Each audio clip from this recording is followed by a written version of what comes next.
Magandang magandang magandang magandang magandang magandang magandang magandang magandang magandang magandang magandang magandang magandang magandang magandang magandang magandang magandang morning Luzon, Visayas, Mindanao, Metro Manila at saan mang iba't ibang panig ng mundo. Mega mega mega mega mega shout out sa inyong lahat. This is Maestro, this is Hugotero. It's Maestro Hugotero. Welcome, welcome, welcome, welcome, welcome, welcome, welcome, welcome, welcome back to my channel na kung saan everyday may hugot with learnings na may apply nyo sa inyong buhay, pak na pak, bet na bet. Kamusta, kamusta, kamusta, kamusta, kamusta, kamusta, kamusta, kamusta, kamusta, kamusta, kamusta sa kayo dyan? I hope nakangiti kayo, namumutawi at nanonood sa inyong mga katawan ang inyong good vibes at love trip na nararamdaman sa inyong aura. Diba? Mas masarap, mas masaya ang nakangiti, hindi iniinda ang mga pinagdadaanan natin sa dami-dami ng mga negatives na nangyayari na hindi natin napipigilan, sa iba't ibang bad news na andyan. Wag natin masyadong i-stress yung sarili natin kasi stressful na itong pinagdadaanan natin. Bagkus, wag tayo mawala ng pag-asa. Pray lang tayo kasi at the end of the day o hindi man natin alam kung kailan ito mayayari. Pero lahat ng ito ay may katapusan, di ba? Kaya wag mong ipagkait sa sarili mo ang ngumiti, maramdaman ang good vibes, itawa mo ng itawa kasi there is no assurance of tomorrow.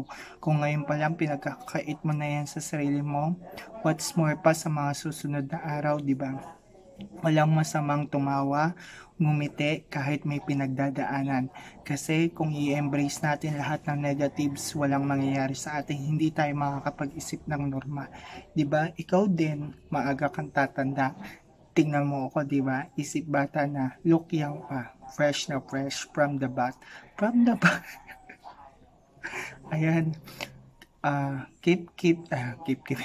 Keep safe tayo mga kapatid, mga kahugoteros, nasaan man tayong panig ng mundo. Wag natin kakalimutan ang pinaka matatag natin na shield, yun ay ang prayer natin kay Lord. Lagi hindi man natin maiwasan lumabas, bagkus wag natin kakalimutan magdasal dahil yun lamang ang ating mabisang malat pa nga mo mabisang mabisang sandata upang wag naman sanang dapuan ng pinagdadaanan natin ngayon. Ang tawag dito, alam ko hindi natin maiwasan lumabas kasi kailangan, pero tawag dito, wag natin kakalimutan yung health and safety precautions para hindi lang ikaw yung safe, bagkus yung nakakasalamuha mo at ang iyong mga kapwa. Naman, di ba? Yun naman talaga ang aim natin, ang maging COVID-19, yung tuluyan ng matapos itong pinagdadaanan natin. At sana wag na masundan na marami pang negatives lahat na nangyari. Oh Lord, di ba? So ayun na nga, di ba? Kaya despite of the things that happened, ipagkakait mo pa ba naman sa sarili mo ang ngumiti, ang tumawa? 'Di ba? Ikaw din, 'di ba? Hindi lahat, 'di ba? Charot.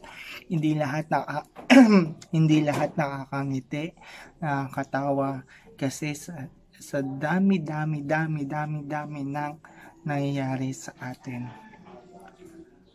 Kaya you are lucky if you are smiling and feel the love trip and good vibes. 'Di ba? Kasi always remember, lahat ng problema may solusyon, lahat ng simula ay may katapusan. 'Di ba? Ano man yung pangit na nangyayari o hindi maganda, at the end of the day or at the end of the chapter, there is always a rainbow. Yes na yes. O diba? Pak na pak. So ito na nga. Ano ba ang gagawin natin today? Kainit. Okay. Normal. Normal turn into new normal. Ayan. Para sa mga kaguruan. 'Di ba? Alam natin na there is so much struggle for this time para sa lahat, 'di ba? Pero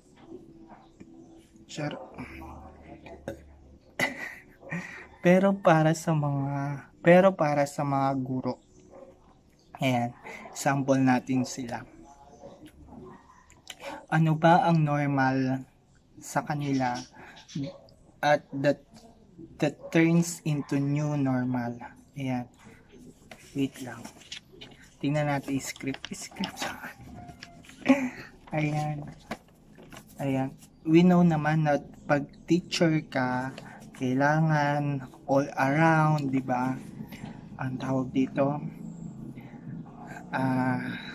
bawal mamili.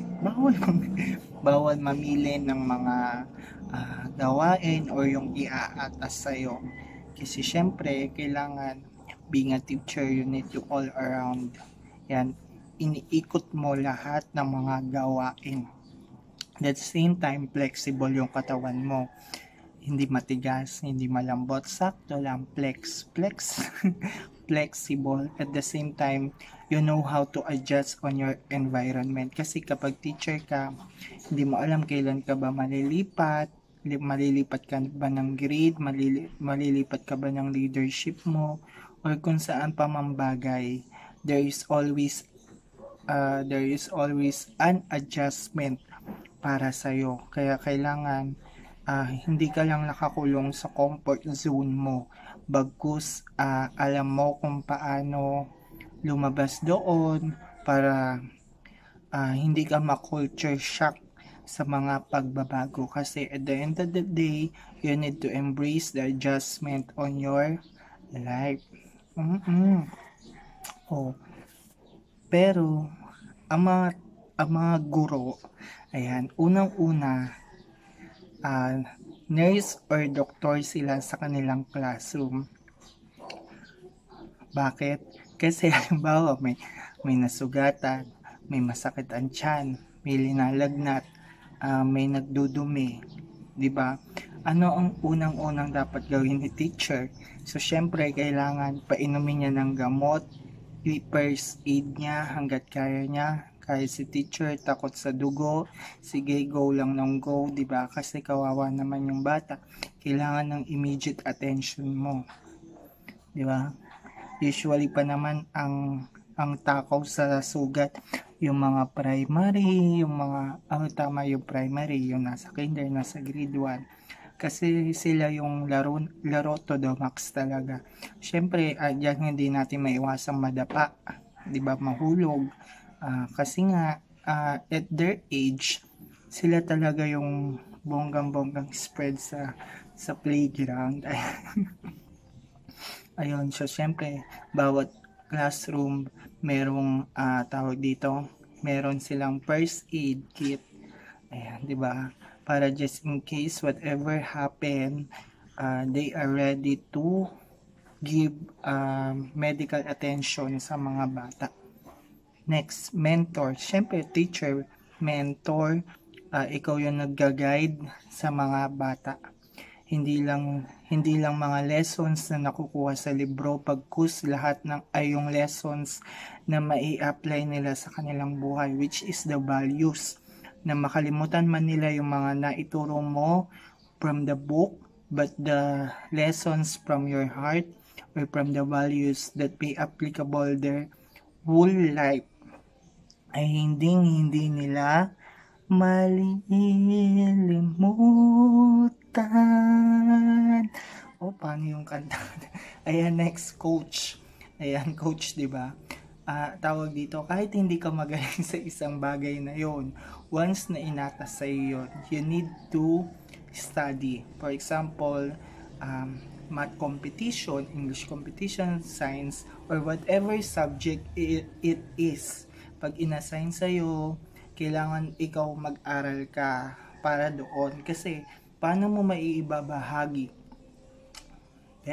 Paano mo maiibahagi yung isang bagay na wala sa'yo? Paano mo i-share yung mga learnings na wala sa'yo? Diba?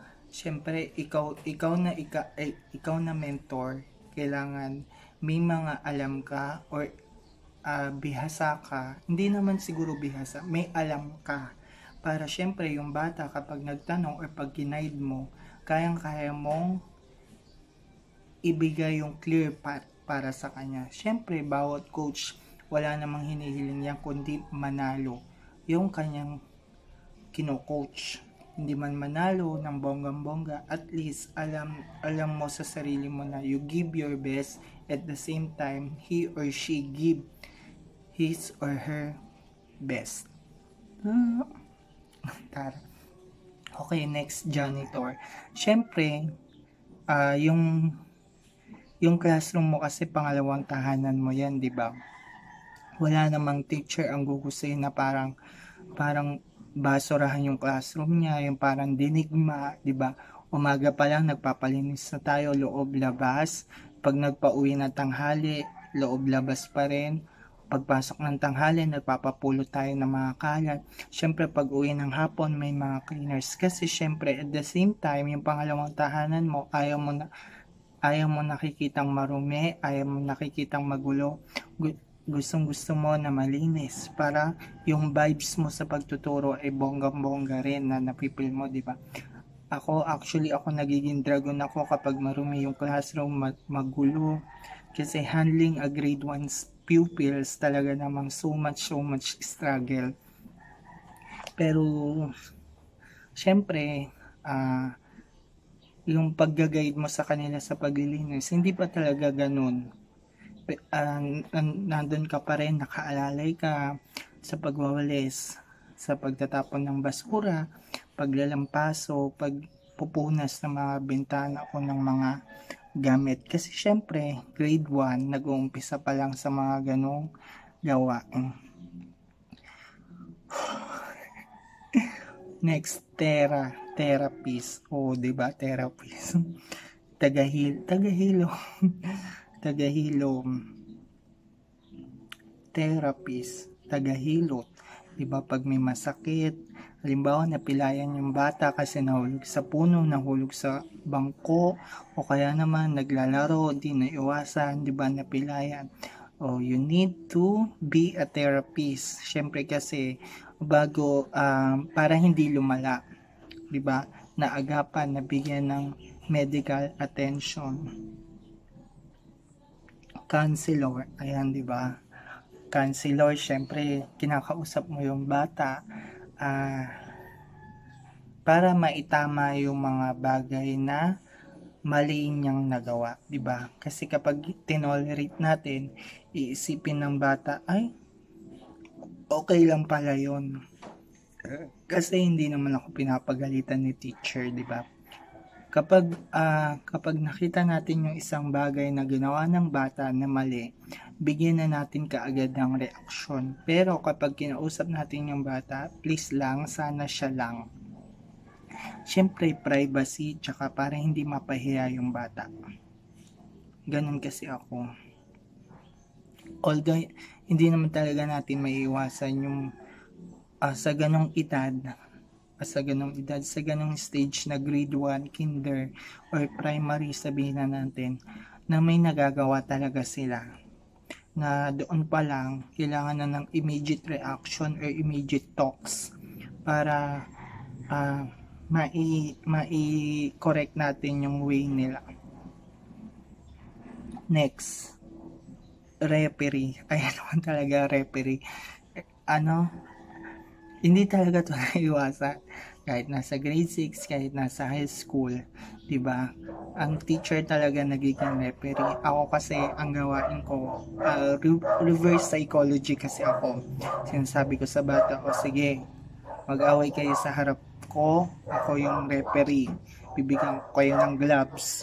At sa ganung paraan, humihinto yung mga bata. Bakit? Kasi naiisip nila na mali. Although yung Although yung pag-aano ko sa kanila is parang ang tawag dito, ini-reverse ko.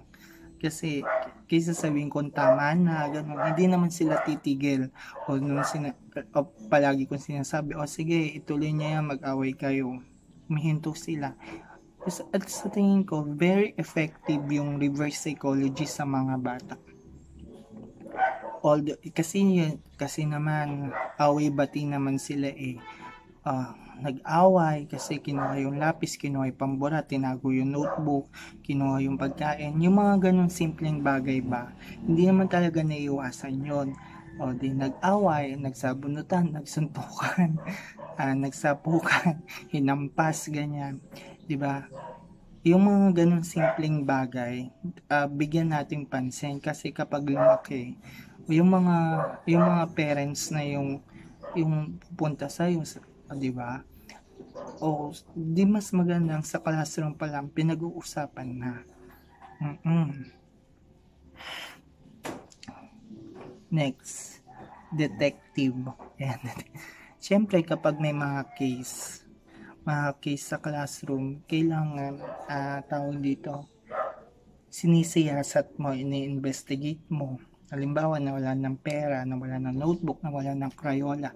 Kasi mahirap magbintang sa bata. Lalo na makukulit, magugulo, pinagtitripan, di ba? Ikaw na bilang guro, kailangan, tawag dito, gumawa ka ng paraan, di ba? Kung paano mo masosolusyonan yung ganong problema.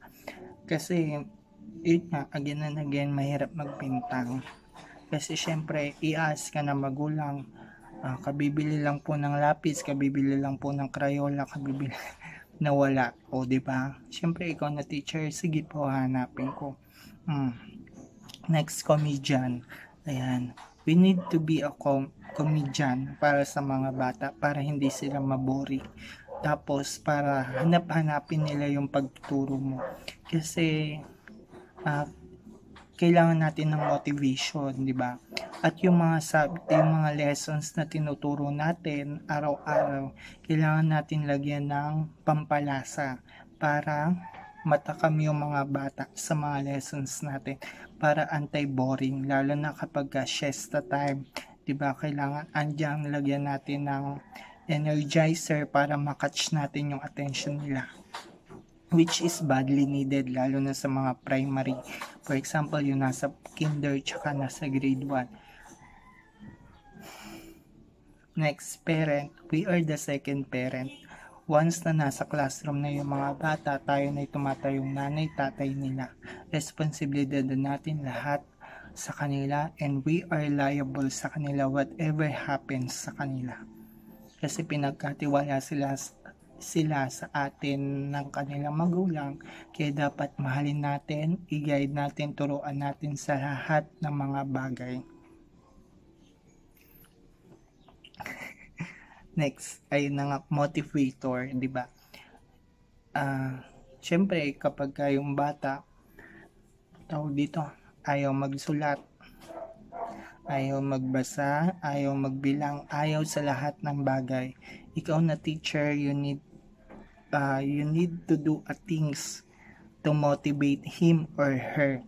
Sa kahit anong paraan, kailangan makatch mo yung sarili, makatch mo yung attention niya, na ipaliwanag mo sa kanya yung mga bagay-bagay at ano yung importansya nito. Even though grade 1 pa lang siya or kinder or grade 2, kailangan niya yon. Hindi man niya maintindihan ng lubusan, bagkus ipaliwanag mo sa paraan na maliliwanagan siya.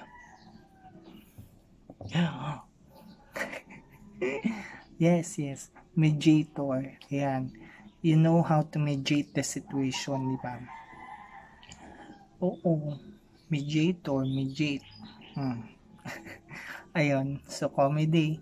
Di ba, comedian ka na, entertainer ka pa, in all, para kang package, di ba? Marunong ka dapat sumayaw, kumanta, lahat ng bagay para bonggang makatch mo yung attention ng bata. cheerleader. So yun na nga, 'di ba? Kasi kapag ang bata hindi nakayari sa lecture, hindi alam kung paano sagutin, iiyak 'yan. Siyempre ikaw na guro, kailangan mong i-cheer up siya para lumakas yung self-confidence niya na makakaya niya yon. Kailangan mo siyang i-guide. Hindi mo man kailangan na i-spoon feeding siya, bagkus gumawa ka ng paraan kung paano niya ba masasagot yun. Kasi yan kasi ang tendency ng bata kapag hindi mo pinansin, pag hindi niya kaya, iiyak yan. Lalong-lalo na sa kinder tsaka sa grade 1. So again and again, ako reverse psychology yung ginagawa ko sa bata. Cheerleader, ayan, negotiator. Ayan, kaya makipag-negotiate sa bata. Pag natapos mo yan, bibigyan kita ng candy. Papasalubong kita ng ganito, di ba? May prize yung mga unang makakayari. Kasi kapag gano'n, gigil yung bata, gigil yung motivation na, ay, kailangan ko itong matapos, kailangan ko itong mayari kasi may prize si teacher, di ba? Kailangan mo makipag-negotiate sa bata para makuha mo yung loob niya. Drill sergeant. Ano ba yon? Drill sergeant ay yung pag sa DRRM, di ba? Kailangan i-guide yung mga bata para alam nila yung duck, cover, and hold na magagamit nilang forever sa kanilang buhay. Zookeeper, ayan. Para yung mga bata kasi para silang nasa zoo, di ba? Once na sa classroom sila, kaya ikaw na teacher, kailangan you know how to keep their energy. Ayan. Ang tawag dito, you need to explain to them na may time sa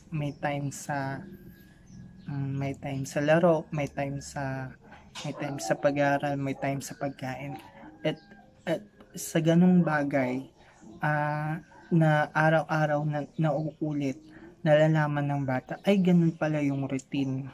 Kasi ako ganun yung ginagawa ko. Kaya yung bata, alam na nila kailan ba time ng laro, time na manonood, time na mag-aaral, time na magbe-break, time na makikipagkulitan ako. Di ba? Ganun lang. Kasi sa ganung bagay, unti-unti mo kinukuha yung loob ng bata, unti-unti napapalapit sa iyo yung bata. At masarap sa pakiramdam yung ganun. Event planner, ayan na, di ba, pag may mga programs sa school, di ba, you need to plan it, di ba? For example, buwan ng nutrition, buwan ng wika, intrams, Christmas party, trick or treat, Valentine's Days, graduation, recognition, lahat ng programs na dinadaos, science fair, basta lahat, di ba? Kayong mga kaguruan, nagpa-plan kayo para maging successful yung programa. At the same time, yung mga performance ng mga bata, ginagabayan sila, tinuturuan kahit ikaw hindi marunong kumanta, sumayaw, umarte, di ba? Pero para sa mga bata, ginagawa natin ng bonggang-bongga yun. Entrepreneur. Ay. Dati, di ba, nagbebenta tayo sa classroom, nagbebenta ng papel, ng papel, ng iba't ibang klase ng papel, lapis, pambora, basta lahat, 'di ba, kahit nga pagkain. Pero ngayon dahil bawal na 'yon, 'di ba? Binibigay na lang natin sa mga entrepreneur din kasi mga teacher kasi may mga bagay silang binebenta. Decorator, ayan. So, syempre, yung classroom natin as pangalawang bahay, kailangan natin ng ayusan ng maganda. Lalo na kapag may bisita, diba? Syempre, kailangan ma-impress sila sa bahay mo or sa classroom mo para yung eyes nila mesmerize. Tsaka, again and again, sabi ko nga, pangalawang bahay natin yon, kaya kailangan natin gastusan, kailangan natin ayusan ng bonggang-bongga. Yun yung new normal, 'di ba? Ay, yun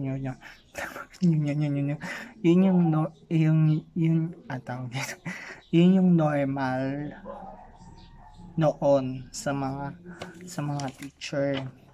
Ngayong new normal, dahil nga sa pinagdadaanan natin, ano na tayo ngayon? Ano na ngayon yung mga kaguruan? So, work from home or kaya naman tawag dito skeletal workforce. Ayun. So, work from home, yung mga activities, mga reports na kailangan ginagawa sa school, ginagawa na lang sa bahay, di ba? Pag hindi talaga may iwasan na kailangan pumasok kasi may kailangan ipas, kailangan ng hard copy, or kaya naman may kailangan gawin na report, skeletal workforce, ibig sabihin pag-ipagitan yung pagpasok. Halimbawa, Monday, Wednesday, Friday, Tuesday, Thursday, ganyan. Depende sa schedule na ibibigay sa inyo. Ayan, maliban doon, ano na nga ba tayo ngayon? Unang-unang call center na tayo. O, di ba sa enrollment, tinawagan natin yung mga magulang para makuha natin yung mga information ng mga bata nila.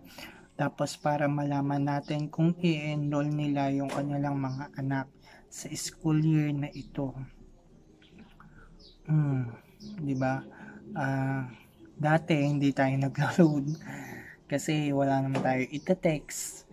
Ngayon kailangan na natin mag-load kasi kailangan natin tawagan yung mga magulang kasi hindi naman lahat may messenger, di ba? Para makontak natin.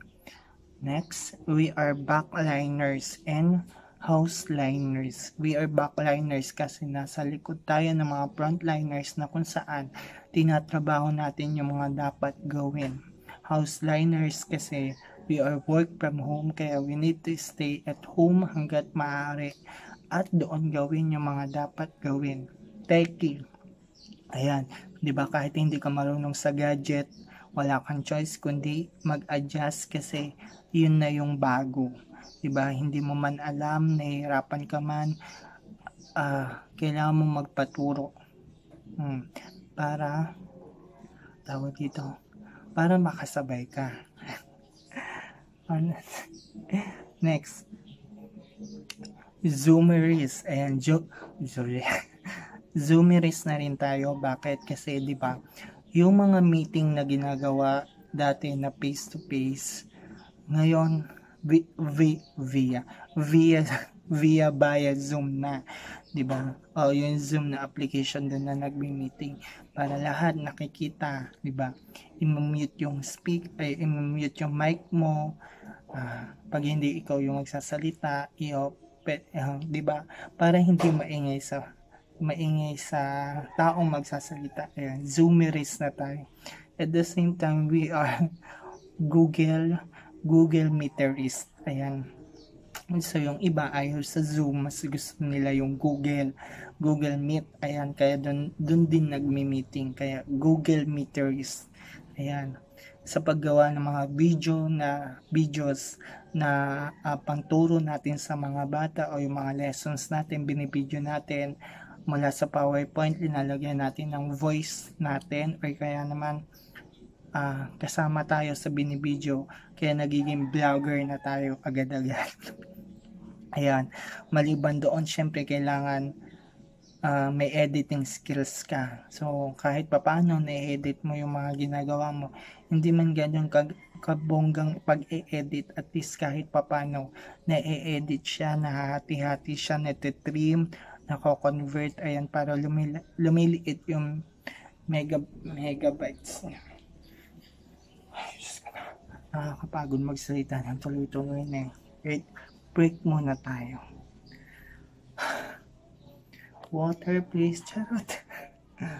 Wait lang, pahinga muna tayo. Ayan, mga 1 minute.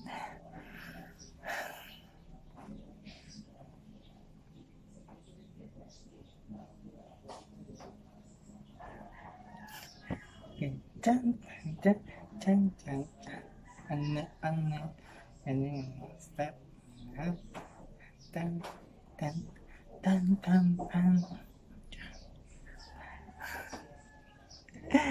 wait lang malatapos na yung break natin.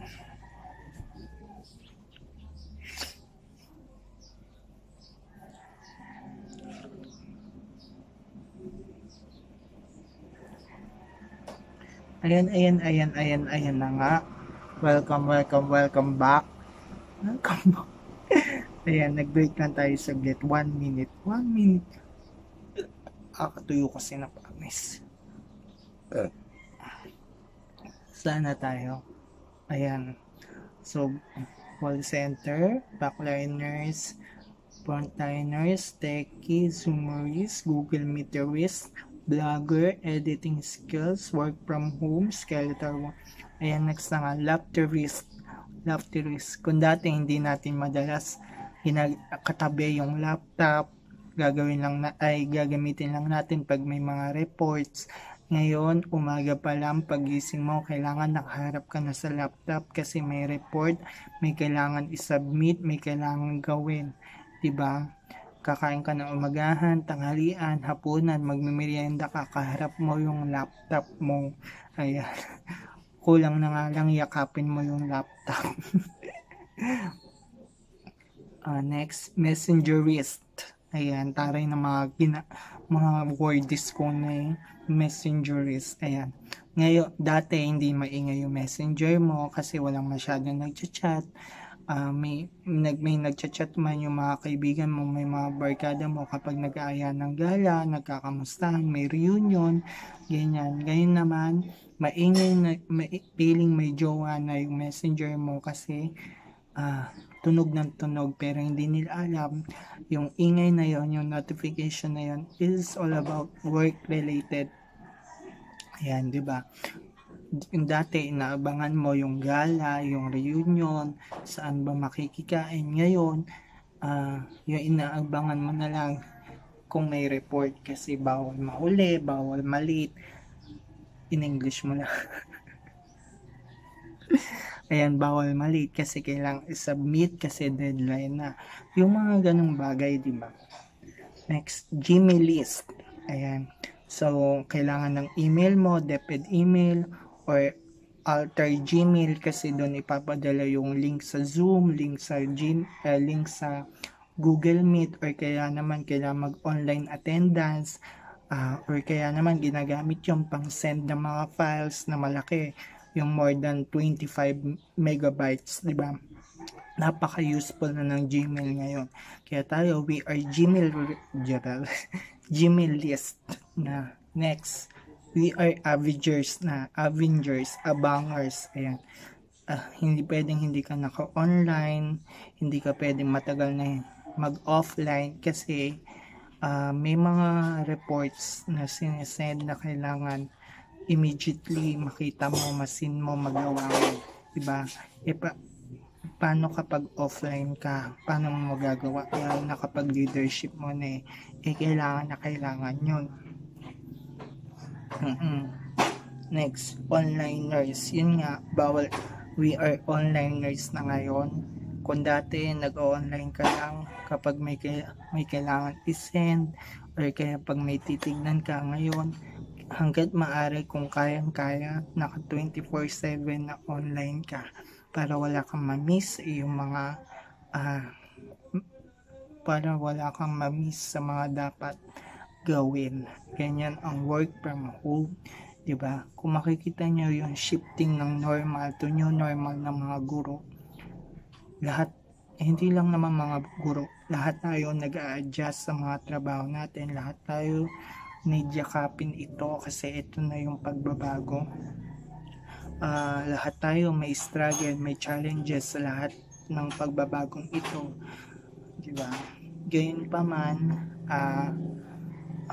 tawag dito, nakakamiss yung shifting, di ba? Mula dun sa normal down to new normal, ang laki-laki talaga ng pagbabago, ng bonggang-bongga. Yung hindi na natin nakakaharap yung mga bata, di ba? Pagkus ang nakakaharap na natin yung laptop. Tapos kung wala namang internet, need na mag-load, di ba? Kasi kailangan niya makaagapay or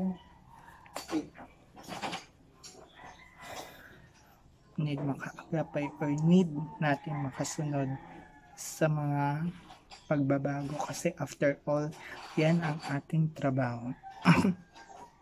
Tawag dito. Ayan. nakakamiss yung maingay, di ba?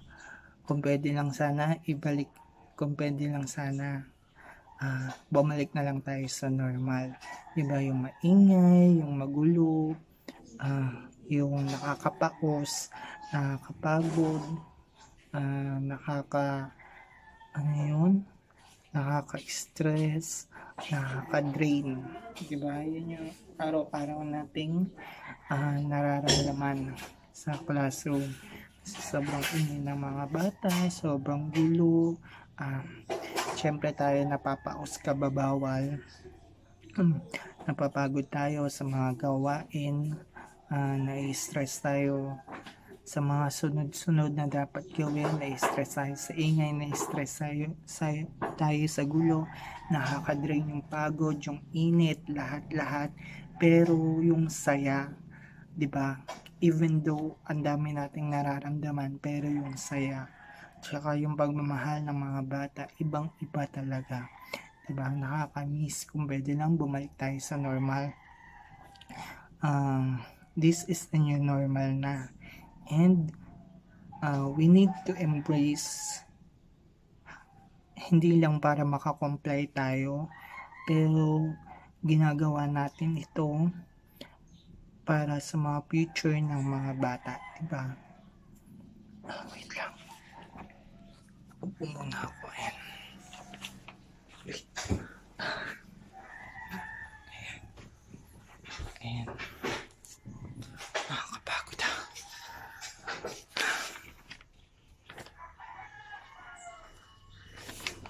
Ayan. Ginagawa natin yun para sa mga future ng bata. Kasi after all, sila yung mahalaga. Sila yung dapat bigyan ng atensyon. Kaya nga sinusulong itong edukasyon na ito ngayong school year, kahit lumolobo yung bilang na nararanasan natin, kailangan i-push kasi para sa mga bata. Kasi hindi natin alam kailan ba tayo magkakaroon ng gamot para dito, di ba? We never know kung kailan ng bonggang-bongga. Ayan.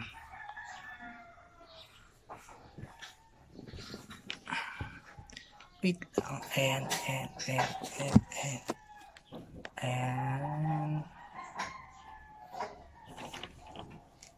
Ay, just, pwede ba mag-break mga 5 minutes? Ayan.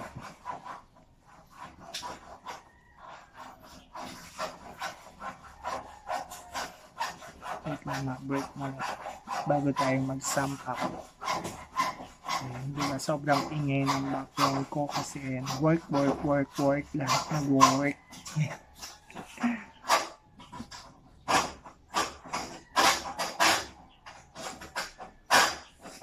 Sobrang init kasi yung walang aircon. Ayan, talagang new normal, walang aircon. New normal. Ayan. Wait lang 2 minutes na break lang bago tayo mag-summary. Summary of the lesson. Ayan, summary.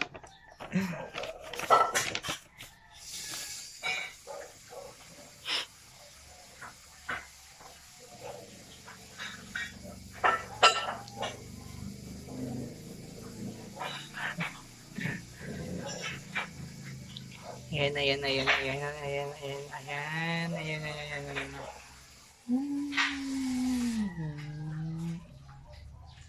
Wait lang, ayan. 1 minute na lang before the summary of the lesson ng bonggang-bongga.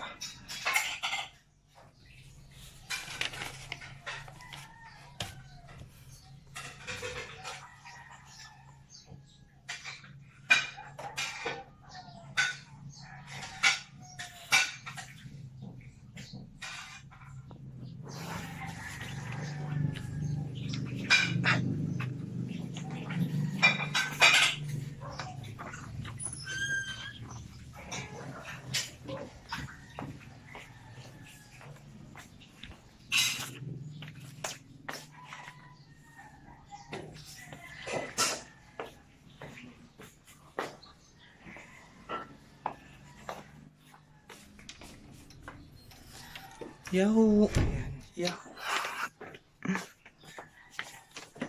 Paupo, Charot. Paupo po. Ayan. Paupo. Ayan. Ayan, magsama rin na tayo. At napapagod na yung mga naghihintay. Ayan. So to sum up, this is a normal turn to new normal. Ayan. We need to be all around. We need to be flexible, and we need to adjust to our new situation. So from being a mentor, nurse, coach, janitor, therapist, counselor,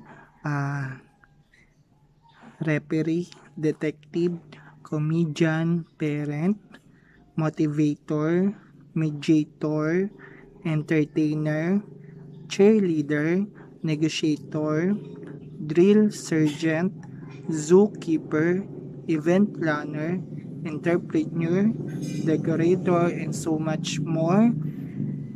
This is a normal. We need to transform ourselves to become call center, backliners,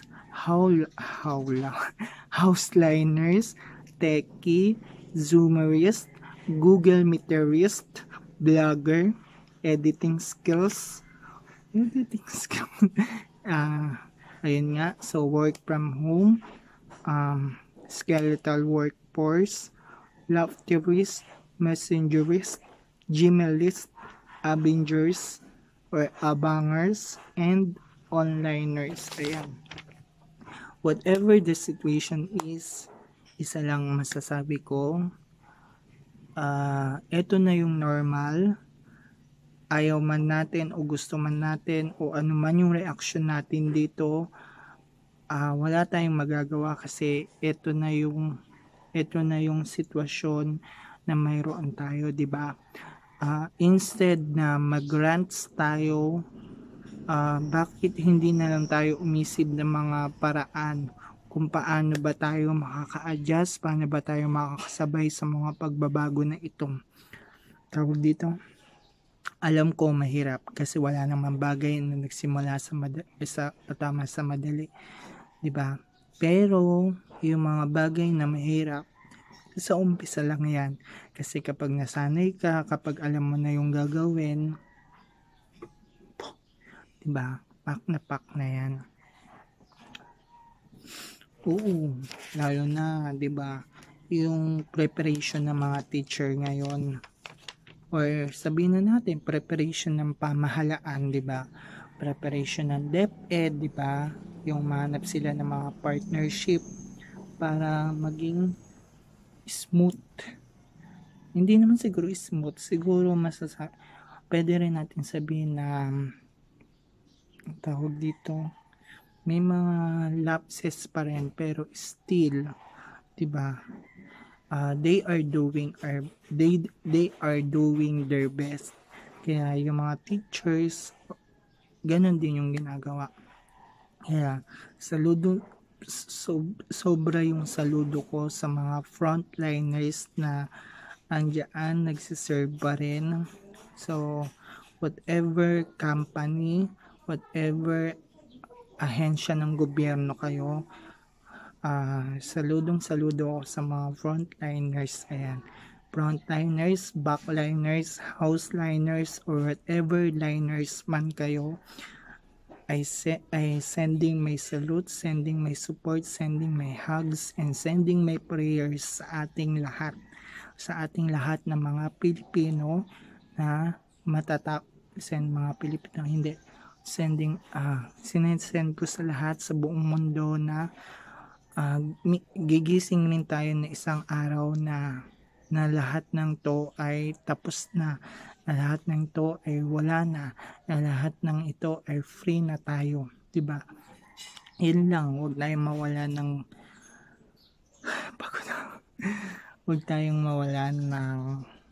mawalan ng paniniwala. Kasi ang tawag dito, kasi pag bumitaw tayo, wala nang mangyayari. Ay, Diyos ko. Diyos ko. Nakakapagos magsalita. Wait lang. Nakakangawit na eh. So habang nag-iisip po ako na sasabihin, nag-iisip ako sa ng closing remarks.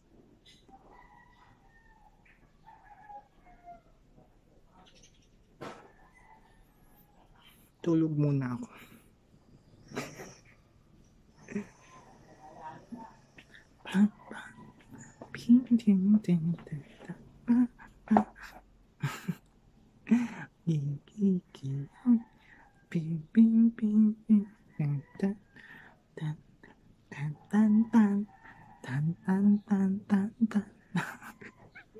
Then, alam nyo mga kauguteros, nag-iisip ako ng mga sasabihin.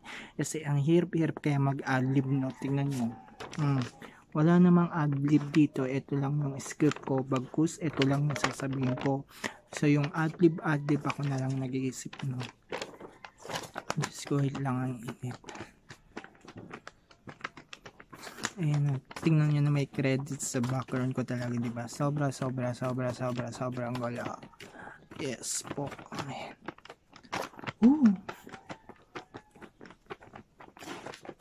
Pwede ba iinom muna ako? Ha? Wait lang ha.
Ayan, I'm back.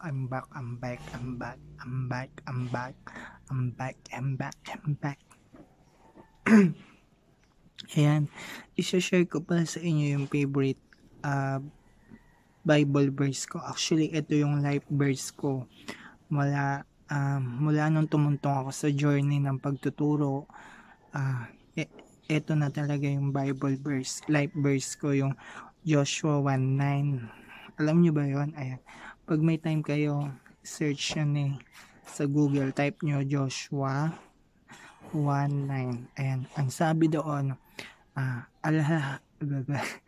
alalahanin mong lagi itong aking tagubilin, pagpakatatag ka, tibayan ang iyong loob,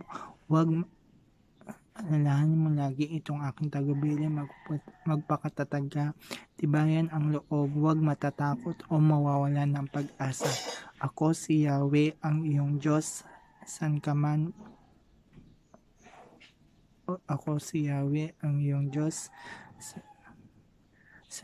mapunta ay naroon. Ayun. Medyo nakalimutan ko na ulitin na. Joshua 1:9. Alalahanin mo lagi itong aking tagubilin, magpakatatag ka, tibayan ang loob, kung mawawalan ng pag-asa. Ako si Yahweh ang iyong Diyos, sa iyo saan ka man mapunta. Ayun. Alam nyo, bakit ko yun na-share sa inyo? Kasi isa-isahin natin. Alalahanin mong lagi itong aking tagubilin, magpakatatag ka, tibayan mo ang iyong loob. Diba? Kasi sa pinagdadaanan natin ngayon, itong new normal, maliban sa sandata natin na face mask, alcohol, paghugas ng kamay, prayers, kailangan din tibayan natin yung loob natin. Tibayan natin, magpakatatag tayo. Kasi kapag sumuko tayo, sino pa ang lalaban para sa atin, di ba? Alalahanin mo lagi itong aking tagubilin mo, katatag ka, tibayan ang loob, huwag mawawalan ng pag-asa. Di ba? Alam ko, ang daming nawawalan na ng pag-asa. Lalong-lalo na yung walang-wala na talaga, di ba? Pero may pangako sa atin si Lord na huwag tayong mawala ng pag-asa. Kapit lang tayo sa Kanya kasi hindi niya tayo pababaya. Hindi niya tayo pababaya. Hindi niya tayo pababayaan. Hindi niya tayo iiwan. Huwag mawalan ng ano ba yan? Alalahanin mo lagi itong aking tagabirin, magpakatatag ka, tibayan ang iyong loob. Huwag mawawalan ng pag-asa. Ako si Yahweh, ang iyong Diyos, saan ka man mapunta. Diba? Saan man tayo mapunta, anumang sitwasyon, anumang challenges, anumang trials, anumang dagok sa buhay natin, laging andyan si Lord na nanonood sa atin. Hindi niya tayo pababayaan, hindi niya tayo iiwan, at laging nating tatandaan, lahat na nangyayari sa atin ay may dahilan. Hindi man natin maintindihan ngayon, hindi man natin ma-explain bakit kailangan mangyari to, pero lahat ng ito ay may dahilan, at at the end of this battle, sisibol yung rainbow para sa atin, di ba?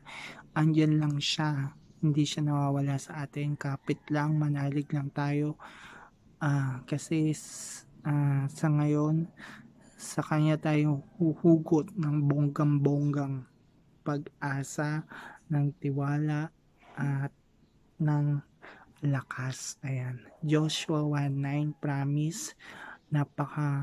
Napaka-strengthful ng Bible verse na yan. Kasi life verse ko yan.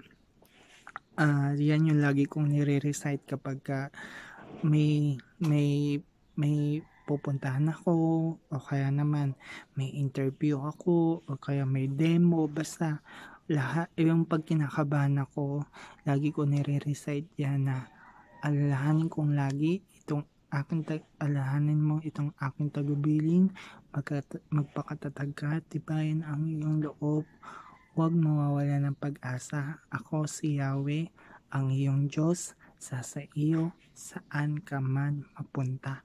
Diba? Napakasarap marinig, mabasa, mamutawin na saan man tayo mapunta, lagi nating kasama si Lord.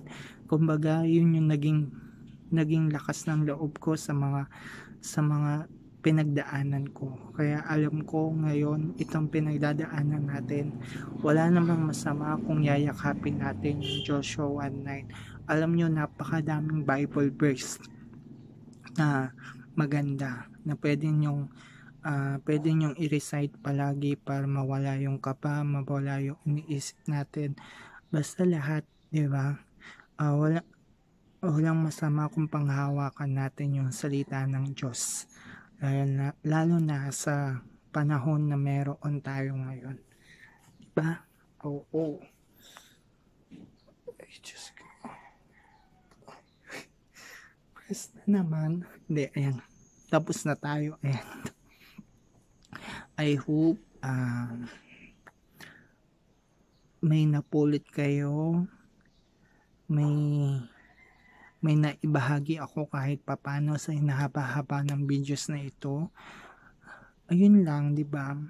Basta wag natin kakalimutan ngumiti, tumawa.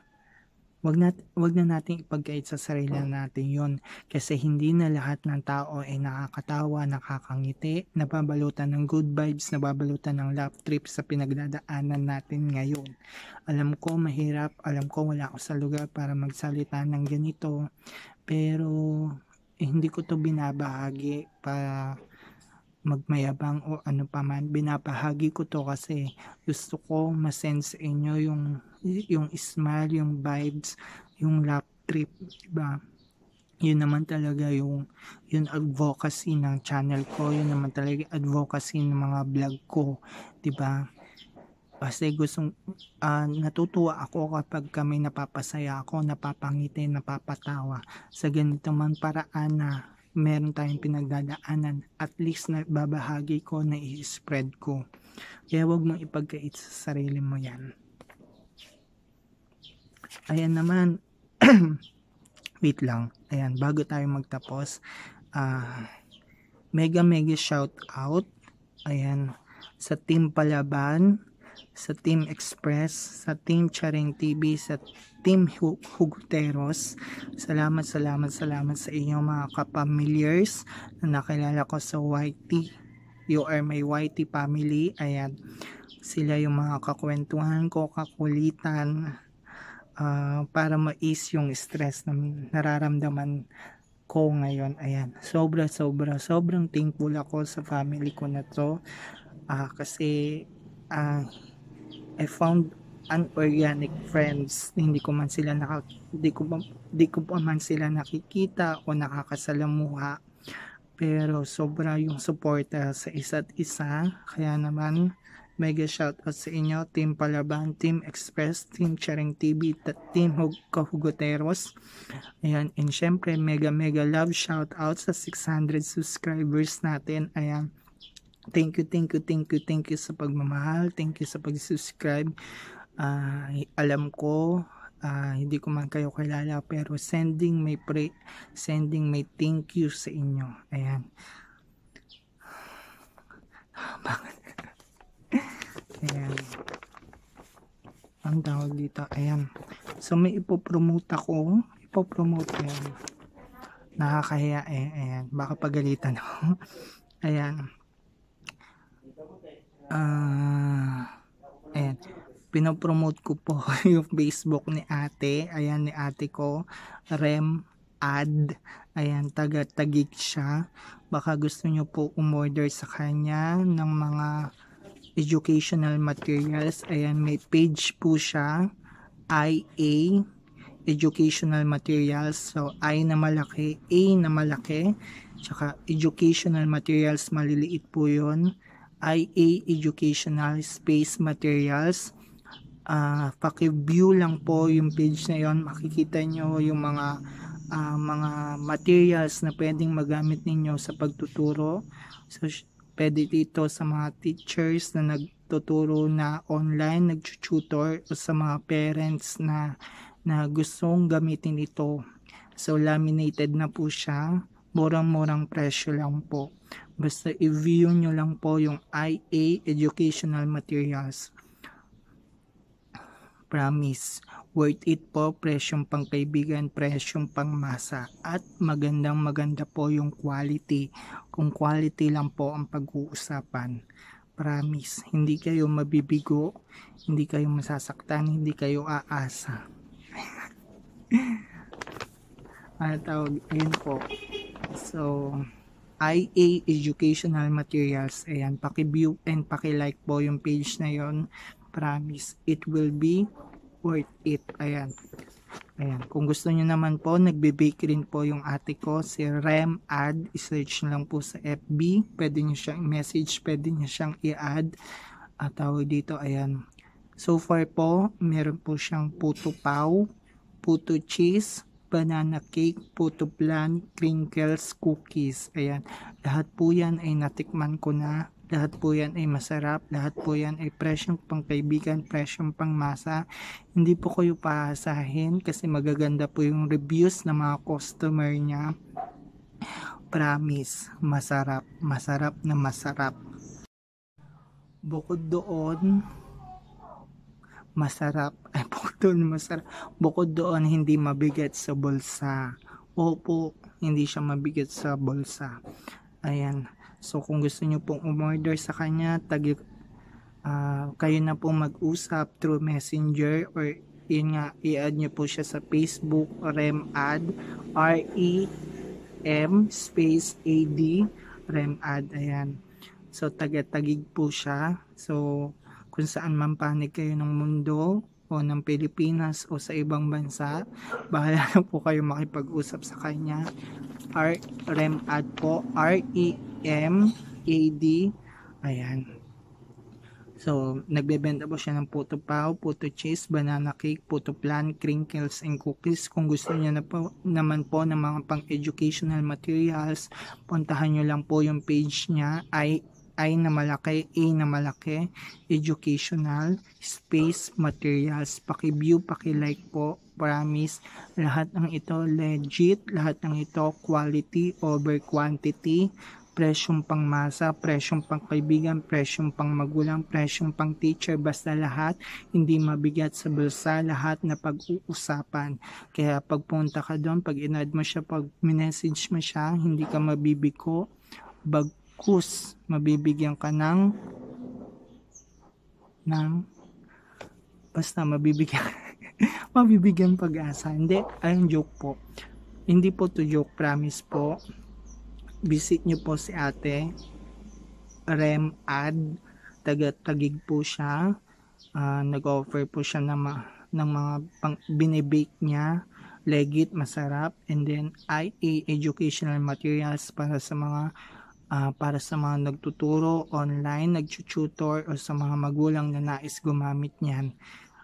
Puntahan nyo po yung page niya, yung FB page niya, mababasa nyo lahat ng mga customers review doon.